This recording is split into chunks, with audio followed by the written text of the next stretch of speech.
Həftə sonları paytaxt və bölgələr arasında intensiv hərəkət müşahidə olunur.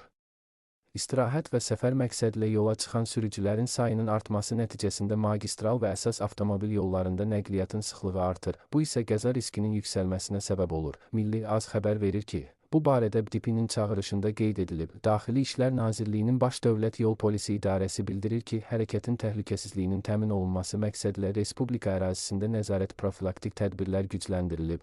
Patrul xidmətinin fəaliyyəti daha da intensivləşdirilib. Bununla belə, müşahidələr göstərir ki, bəzi hallarda sürücülər tərəfindən qaydalara əməl olunmaması, tələskənlik və diqqətsizlik nəticəsində ağır yol nəqliyyat hadisələri baş verir. Bu cür halların qarşısını almaq üçün Baş Dövlət Yol Polisi İdarəsi bir daha sürücülərə müraciət edir. Səfərə çıxmazdan əvvəl avtomobilin texniki sazlığını yoxlayın, nasaz nəqliyyat vasitəsilə yola çıxmayın. Sürət həddinə və ötmə manevr etmə qaydalarına ciddi riayət edin.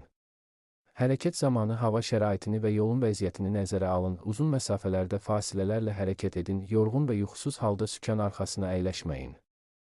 Unutmayın, yolda intizam və məsuliyyət hər bir sürücünün təhlükəsizliyinin əsas təminatıdır, deyə məlumatda qeyd edilib.